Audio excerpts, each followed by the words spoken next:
Good afternoon, everybody. Today we are going to learn the remaining part of our story Joan of Arc.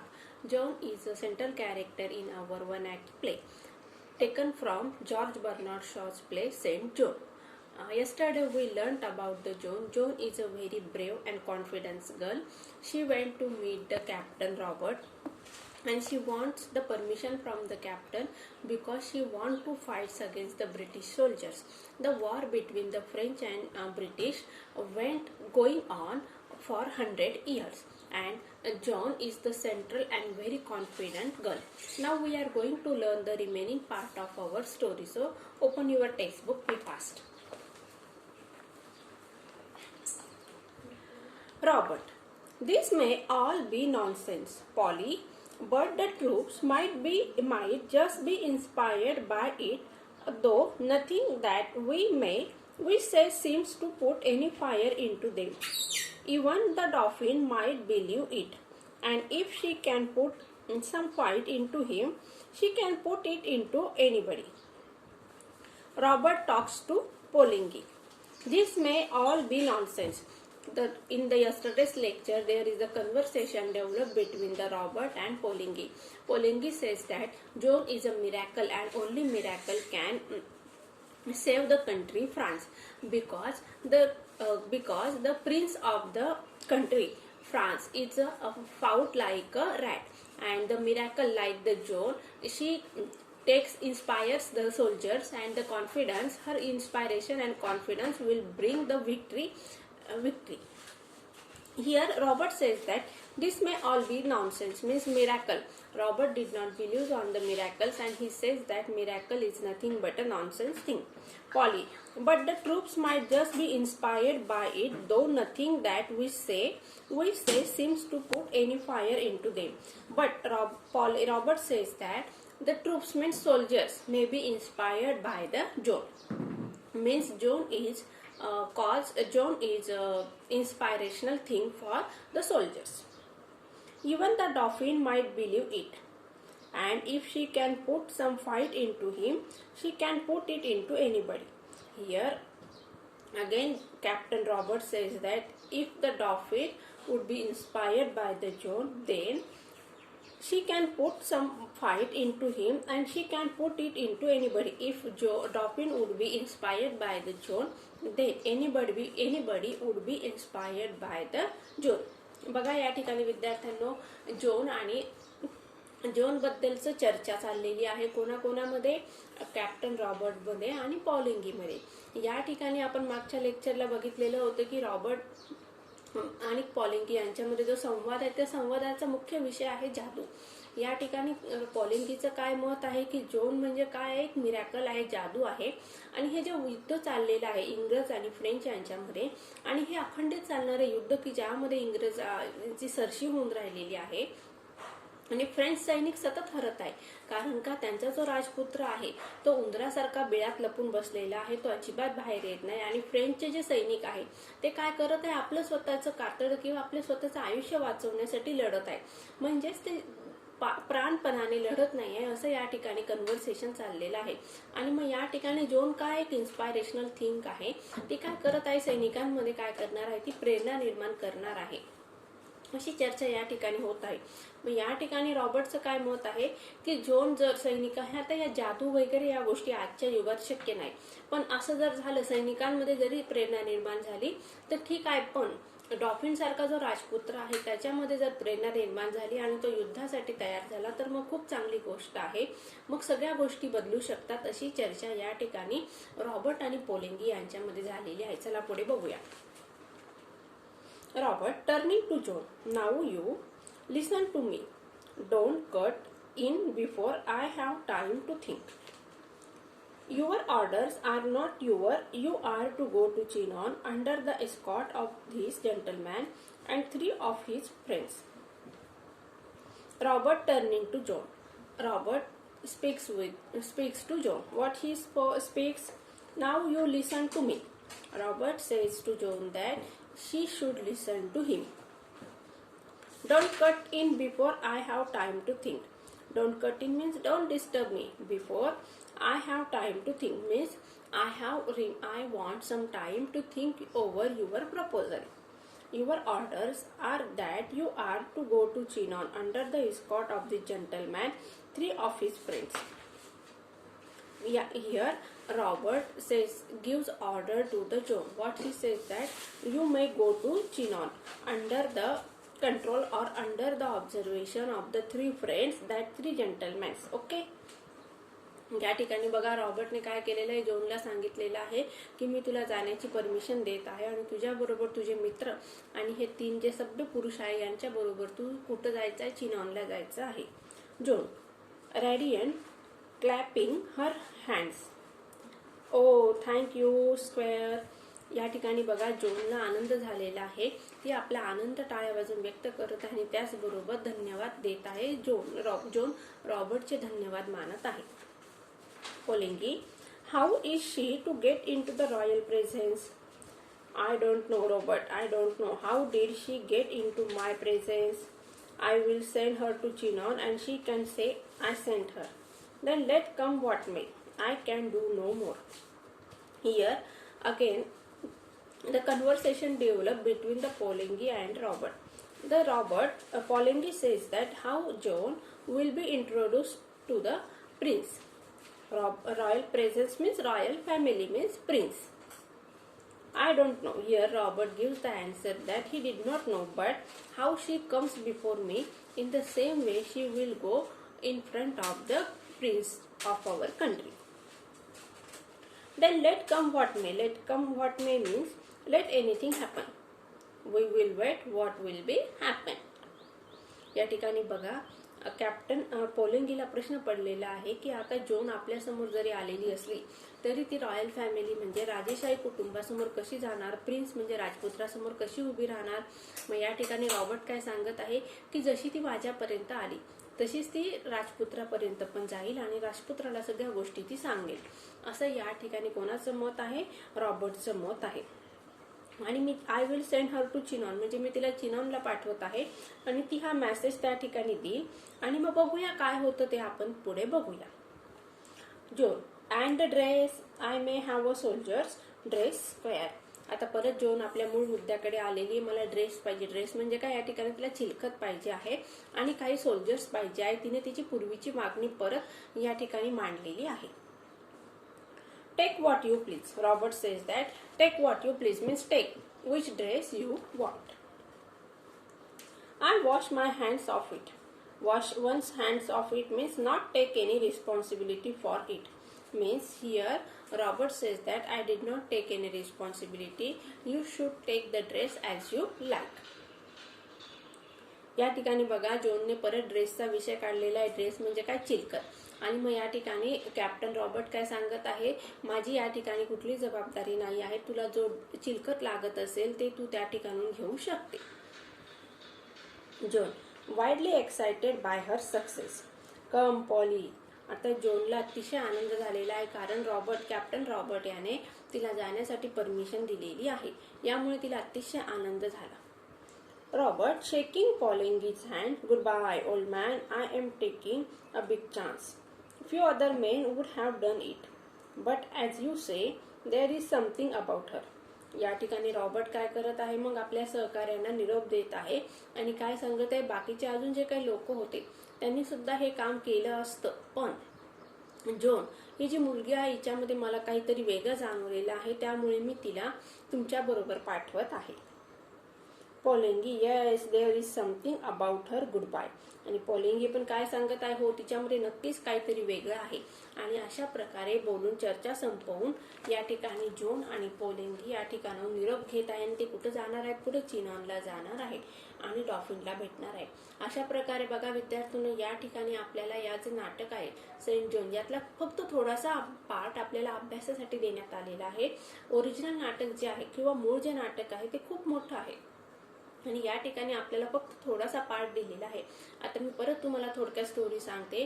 या ठिकाणी बघा John हे आपलं central character आहे. ती एक 17 ते 18 वर्षाची मुलगी आहे. अतिशय लोअर कुटुंबातून ती आलेली आहे आणि तिला असं म्हणणं आहे की ती काय करणार आहे, डॉफिन जो राजपुत्र आहे त्याच्याजवळ जाणार आहे आणि तिला काय करायचं आहे, पुढाकार घेऊन सैन्यामध्ये प्रेरणा निर्माण करायची आहे, डॉल्फिनमध्ये पण प्रेरणा निर्माण करायची आहे आणि इंग्रज सैनिकांशी तिला लढा द्यायचा आहे की जेणेकरून तिला काय करायचंय, फ्रेंच या देशावर जे इंग्रजांचं राज्य चाललेलं आहे किंवा इंग्रज एक एक करत फ्रेंच देशाचा ताबा घेत आहे, तो ताबा तिला हुडकवून काढायचा आहे किंवा इंग्रजांना देशातून बाहेर काढायचा आहे, पिटाळून लावायचं आहे. मग या ठिकाणी जॉन काय करत आहे, कॅप्टन रॉबर्टकडे परमिशन मागायला येते. सुरुवातीला कॅप्टन रॉबर्ट काय करतो, तिच्या बोलण्याकडे दुर्लक्ष करतो, तिला धमकी देतो की मी तुला तुझ्या वडिलांकडे पाठवून देईन आणि ते तुला घरामध्ये कोंडून ठेवतील. पण या ठिकाणी जॉन अतिशय कशी मुलगी बघा, आत्मनिर्भर आहे, त्याचबरोबर तिच्यामध्ये आत्मविश्वास सुद्धा आहे.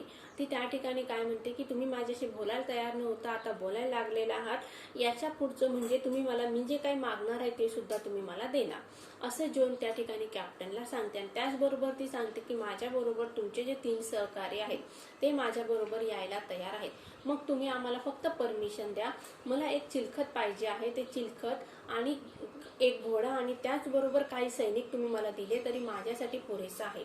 असा संवाद या ठिकाणी कॅप्टन आणि जॉन हिच्यामध्ये होत आहे.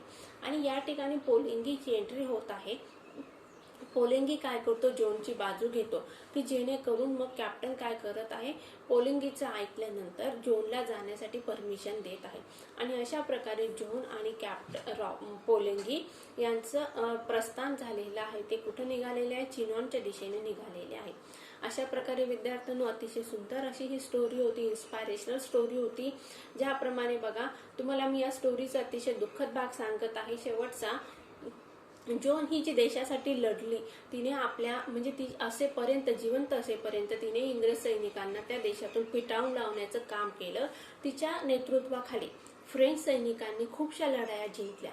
पण अतिशय वाईट घटना अशी घडलेली आहे की जॉनला आपल्याच म्हणजे फ्रेंच देशातील सैनिकांनीच काय केलेलं आहे, तिला इंग्रजांच्या ताब्यात दिलेलं आहे. त्यांनी ती कुठं आहे हे सांगितलं, गुप्त मार्ग सांगितला आणि तिला पकडून दिलं.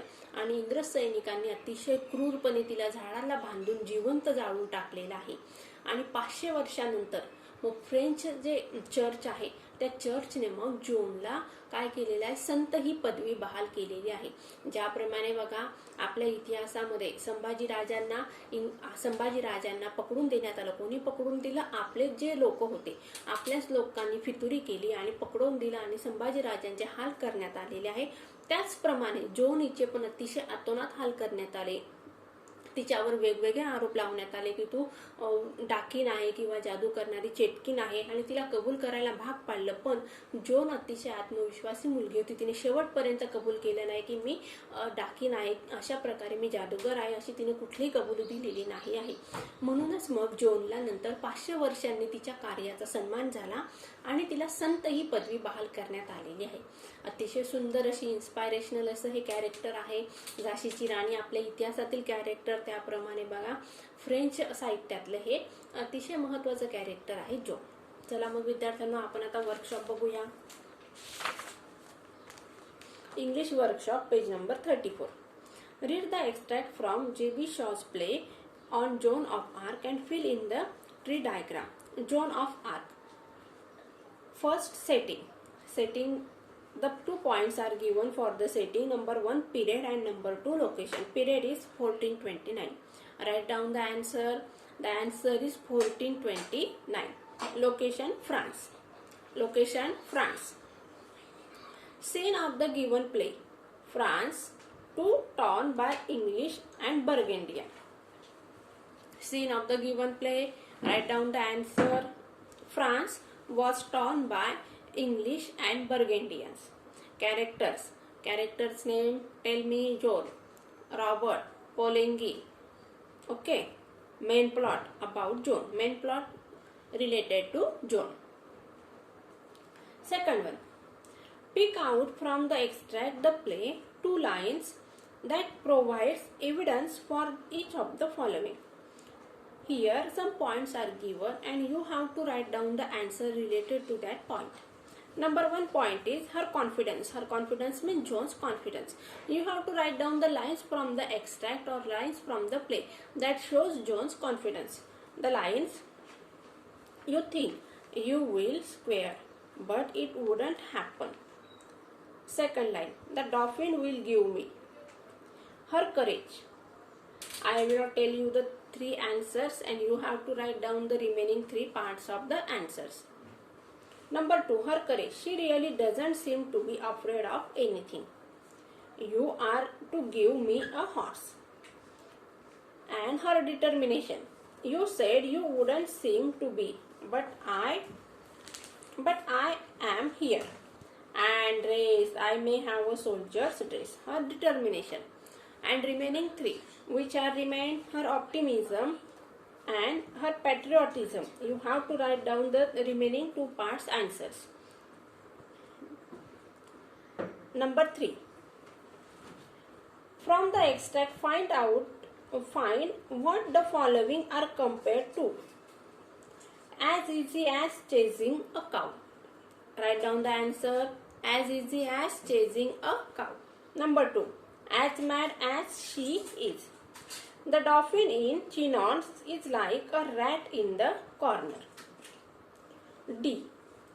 The soldiers will be driven away like a sheep. The soldiers will be driven away like a sheep. E.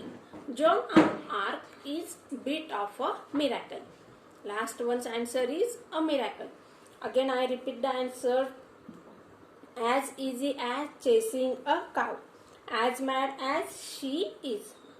The dolphin in Chinon is like a rat in a corner. The soldiers will be driven away like a sheep. And last one, Joan of Arc is bit of a miracle. 5th one. Say why. Write it in your notebook. You have to write down the answers. Okay. I will take the 5th one. Using a dictionary, find the difference between the following pairs of the phrases. Make the sentences of your own with each of them. Here students, I am going to give you the meaning and you have to write down the sentences. I am going to give you the meaning of the both phrases and you have to use these phrases in your own words.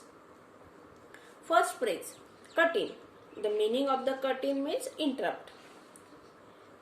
Big rain cut in our picture. Okay. Write down the answer. Cut in means interrupt. Rain cut in our picture. Second one, cut out. The meaning of the cut out is to stop operating.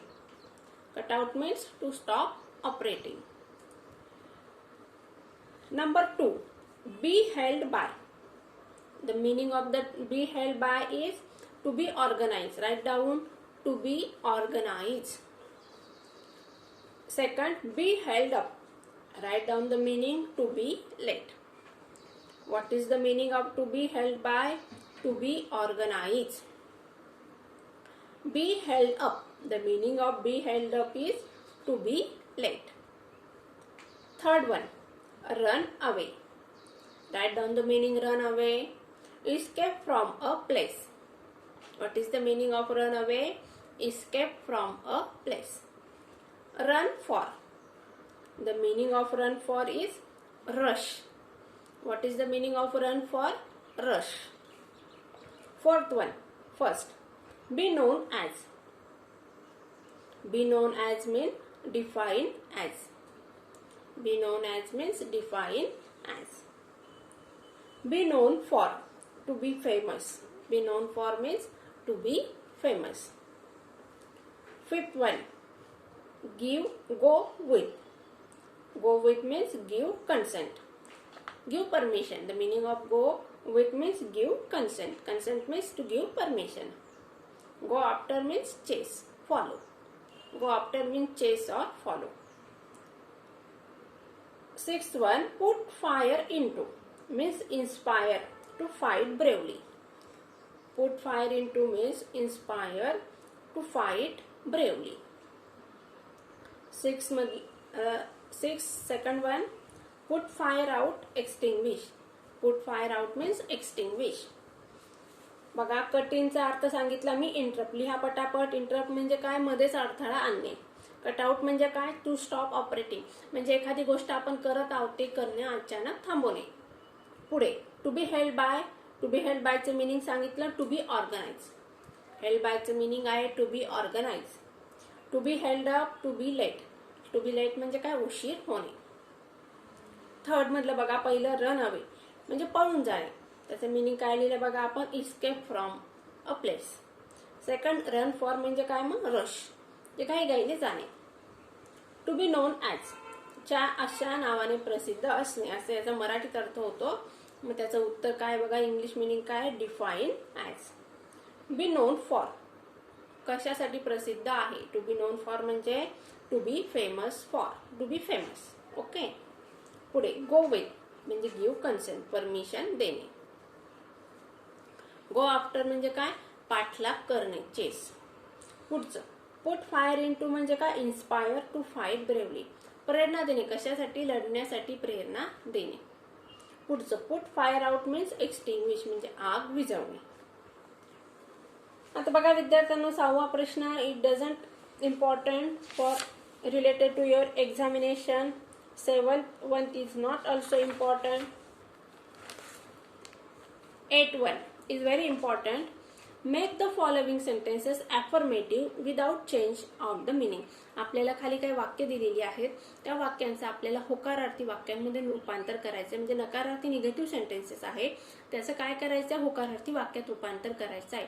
आता होकारार्थी वाक्य म्हणजे काय, ज्या वाक्यांमध्ये affirmation असतं त्याला काय म्हणायचं, होकारार्थी वाक्य, अफर्मेटिव्ह सेंटेन्स. आणि निगेटिव्ह सेंटेन्स म्हणजे काय, मग ज्या वाक्यामध्ये no, not, never, neither, none अशा शब्दांचा वापर केलेला असतो त्या वाक्यांना काय म्हणायचं, नकारार्थी वाक्य. मग आता आपल्याला काय करायचं, या वाक्यांमधून नो, नॉट, नेव्हर हे शब्द काढून टाकायचे आहे. त्याचबरोबर वाक्याचा मिनिंग बदलू द्यायचा नाही आहे. बघा परत एकदा सांगते मी, ट्रान्सफॉर्मेशन ऑफ सेंटेन्सेसचा एक महत्वाचा नियम आहे. ट्रान्सफॉर्मेशन ऑफ सेंटेन्स करत असताना आपल्याला वाक्याचा टेन्स आणि मिनिंग कधीही बदलू द्यायचं नसतं. आता पहिलं वाक्य बघा, negative sentence, I am not sure now म्हणजे मला त्याची खात्री नाही आहे. मग त्याचं अफर्मेटिव्ह काय होणार, आय एम इन डाऊट. लिहा त्याचं उत्तर, आय एम इन डाऊट. काय त्याचं उत्तर, I am in doubt. Second one बघा काय आहे, निगेटिव्ह सेंटेन्स वाचते मी, he will not be able to stop them म्हणजे तो त्यांना थांबवू शकत नाही. त्याचं उत्तर लिहा, he will fail to stop them. काय येणार त्याचं उत्तर, he will fail to stop them. Third one बघा, निगेटिव्ह सेंटेन्स दिलेला आहे आपल्याला, आय डोंट रिमेंबर मला आठवत नाही आहे म्हणजे काय, मग मी विसरले. मग त्याचं अफर्मेटिव्ह सेंटेन्स कसं होणार, आय फॉरगेट. पुढचं वाक्य बघा, आय कॅन डू नो मोर मी याच्यापेक्षा जास्त काही करू शकत नाही. निगेटिव्ह सेंटेन्स काय होणार, I can do only so much. पुढचं वाक्य बघा, सर डू नॉट अँगर हर. अफर्मेटिव्ह सेंटेन्स होणार, sir avoid angering her. F sentence बघा, I shall not want many soldiers. आता त्याचं उत्तर लिहा पटकन, I shall need only few soldiers. I shall need only few soldiers. त्यातलं बी बघा, आता fill in the gaps in the table. मी उत्तर सांगत आहे, तुम्ही पटापट लिहून घ्यायचे आहेत. पहिले बघा, सक्सेस नाऊन आहे, वर्ब काय सक्सिडेड, ऍडजेक्टिव्ह आहे सक्सेसफुल, ऍडवर्ब आहे सक्सेसफुली. आता पुढचं बघा, इन्स्पायर हे वर्ब दिलेलं आहे, मग त्याचं नाऊन काय लिहायचं आपल्याला, इन्स्पायरेशन. ऍडजेक्टिव्ह काय लिहायचं आहे, इन्स्पायरेशनल. आणि ऍडवर्ब काय होणार, इन्स्पायरेशनली. आता ऍडजेक्टिव्ह आहे सेफ, त्याचं नाऊन काय होणार, सेफ्टी. वर्ब काय होणार, सेफन. आणि ऍडवर्ब काय होणार, सेफली. आता हार्म हे काय, वर्ब आहे, त्याचं आपल्याला नाऊन बनवायचं आहे हार्मफुलनेस. ऍडजेक्टिव्ह होणार हार्मफुल, ऍडवर्ब होणार हार्मफुली. थॉट काय झालं, नाऊन झालं. आता त्याचं वर्ब झालं थिंक, ऍडजेक्टिव्ह झालं थॉटफुल, ऍडवर्ब झालं थॉटफुली. आता ब्राईटली बघा, ऍडवर्ब दिलेला आहे, त्याचं नाऊन झालं ब्राईटनेस, वर्ब झालं ब्राईटन, ऍडजेक्टिव्ह झालं ब्राईट. करेज आपल्याला नाऊन दिलेला आहे, त्याचं वर्ब आहे इनकरेज, ऍडजेक्टिव्ह आहे करेजियस, ऍडवर्ब आहे करेजियसली. शेवटचं बघा, हेस्टिली. हेस्टिली ऍडवर्ब आहे, आपल्याला त्याचं नाऊन लिहायचं आहे हेस्ट, वर्ब आहे हेस्टन, ऍडजेक्टिव्ह आहे हेस्टी. अशा प्रकारे विद्यार्थ्यांनो आज आपण जॉन ऑफ आर्क हा जो 1 ऍक्ट प्ले आहे तो संपूर्ण फिनिश केलेला आहे. मला वाटतं की तुम्हाला सगळ्यांना समजला असेल. So take care and good bye.